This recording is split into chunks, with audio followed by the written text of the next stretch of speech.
Do you know who I am? I'm kind of a big deal.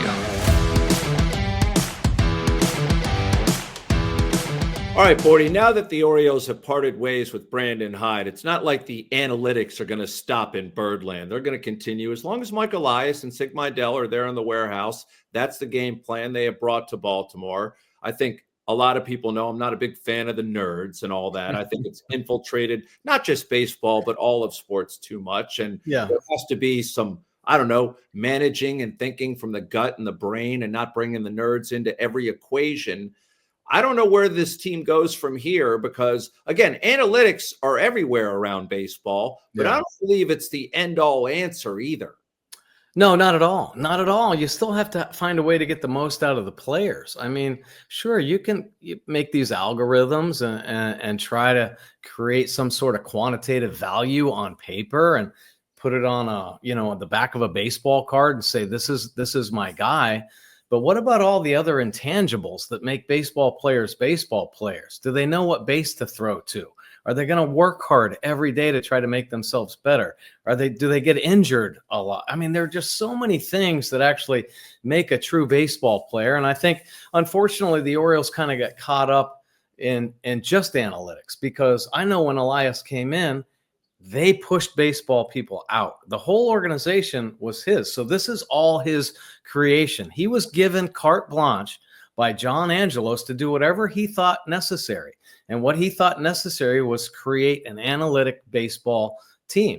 And that's what he's created here. And now, unfortunately, the numbers haven't quite worked out. So it isn't infallible, what we've learned. Analytics can make mistakes because they don't look at the other side enough, and they don't create that kind of, I don't know, more traditional baseball type of feel. Analytics has been in the game forever, and I just think all of a sudden over the last 10 years it's become overwhelming.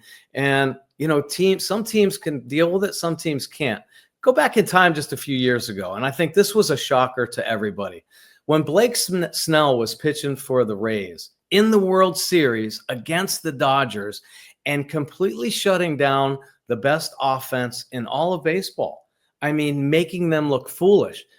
Jerry, he had 72 pitches, I think, and they took him out because analytics said the third time through, you're in trouble. And the whole world went, what is happening? And the Dodgers went on to win the World Series, man. Snell could have thrown a complete game, and they could have potentially gone on to win. I just think that's what analytics do. They control and limit, and they just don't let players show their artistic and, of course, their incredible athletic value. Here's what else they do, Bordy. We talked about Brett Boone coming in and being the new hitting coach with the Rangers. One of the first things he did is tell the players, look, I'm sick of you guys going back to the clubhouse and look at yourself on tape or on your iPad. Why don't you stand there in the dugout and cheer on your teammates while they're still at the plate instead of thinking about yourself? So if you look at the Rangers dugout now, it's loaded. It is packed. These guys are on the railing when the guys are at the plate. They're not sitting there staring at their iPads or back in the clubhouse in the batting cage. That's what analytics has also done, is taken away a lot of team chemistry, in my opinion. Well, I agree. And you learn so much by watching the game. I mean, my gosh, all these iPads are an extension of our kids with our iPhones walking around with their heads down. I mean, let's go. Learn by watching and experiencing the game, seeing how he's pitching your buddy. Maybe you'll pick something up that will help you, later on in the game. I mean, it's incredible.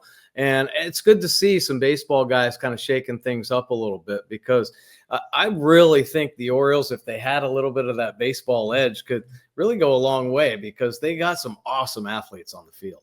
Well, let's bring in former team doctor, Dr. Michael Jacobs, who it's funny, Doc, because I know you're a big fan of Jim Rice. And back in spring training, one of those nerds approached Jim Rice at spring training and tried to tell him, hey, we don't want you talking to our batters because, we have all the answers. And Jim dressed down this kid and almost punched him out. So you know how a lot of the old timers feel about today's game. Well, it wasn't a very smart batting coach, because as Bordick can tell you, if you stood next to Jim Rice and saw the side of his forearms, you would not want to get this man angry. Yeah. Okay. This is not a man you want to get mad, who had the biggest forearms I've ever seen in a ball player. And I have used Mike's example of that Dodger World Series game They lost the World Series there in whatever they took him out in the third or fourth inning after 70 pitches. The Stratomatic card said that their bullpen would shut down the team. Yeah. But unfortunately, the dice didn't roll right. They burnt their bullpen up, and they lost because of that. And obviously, nobody was watching the game because the guy's curveball is unhittable.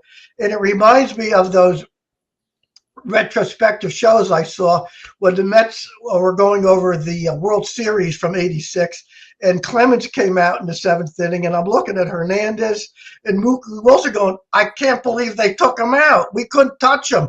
After that, we thought we had a chance, and I can't believe he left the game. Absolutely. And it reminds me, and I've said this before, when I trained at Columbia College of Physicians and Surgeons in the 70s, they had the best medical school in the country because all we had was x-rays, and they taught doctors how to think, use their experience, and examine patients.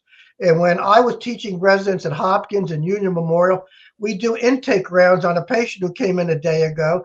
They give me 7 scan results, and I'd say, have you examined the patient yet? They go, we're going to do that today. And I'd say, every now and then, docs, you got to touch the patient. You got to actually touch them. You can't just scan them to death. And that's what's going on here. And the analytics have a role, but they have to be integrated into the game. And in the case of Mike Elias, he's going to go down as the guy who passed on Bobby Witt, who is going to be the so-called generational player, for Adley, who's a good player.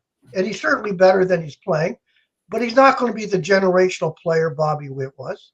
And we didn't really consider him because we're 100% analytics.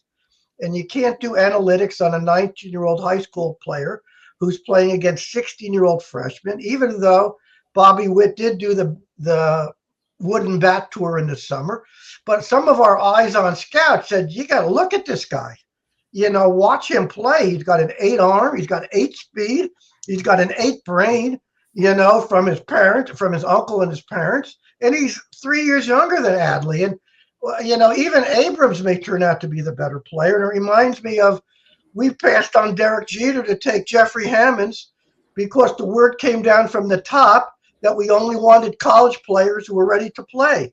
So I'll ask you guys, what do you think analytics told the warehouse about Craig Kimbrell, about Kyle Gibson, and about Charlie Morton? I think the analytics said they're doing well, and I believe their medicals were good for their age, and their analytics look good.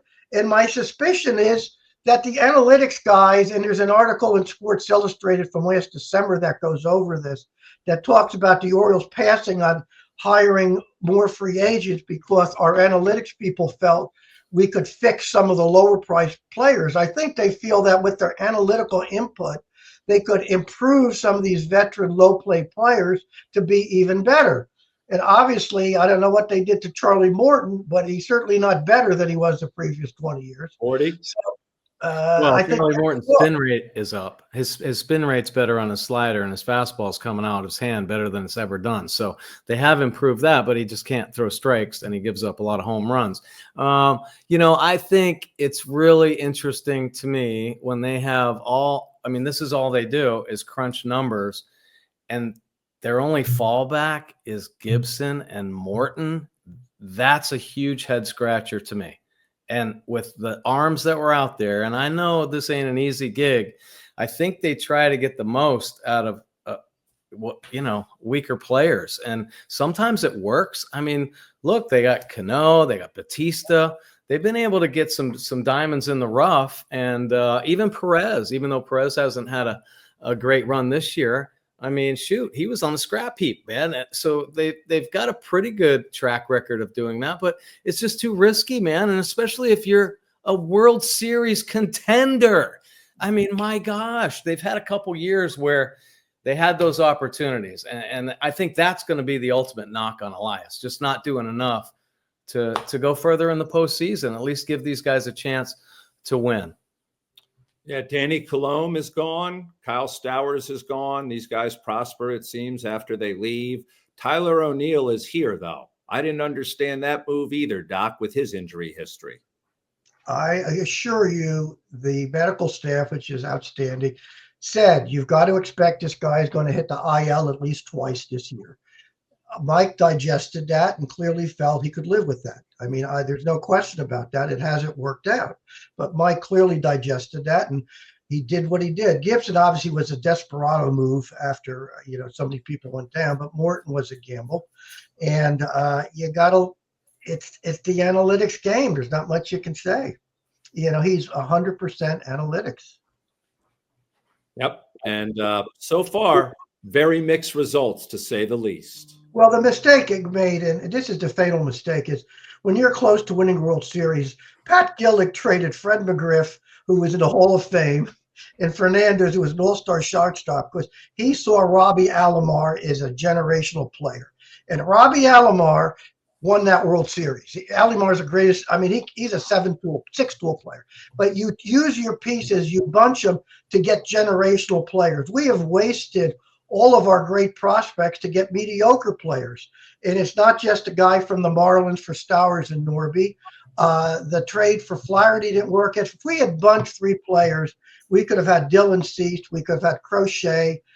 These were players who that extra player would have gotten you, but we seemed unwilling to bunch 3 players to get a game-changing player, and we frittered away 2 of them to get so-so players.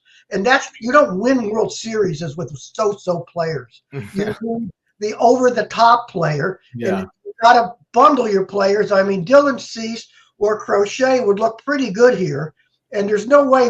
I'm sure our offer was better than the Red Sox offer if we threw in Stowers, Norby, and one other lower-level player, but we've been unwilling to do that. And it's funny, Gillick also once said, as a GM, you got to be careful not to fall in love with your own players. And I think to some degree we've done that. This has been a very analytical view of analytics on the Bmore Baseball Podcast Overtime Special. Do you know who I am? I'm kind of a big deal.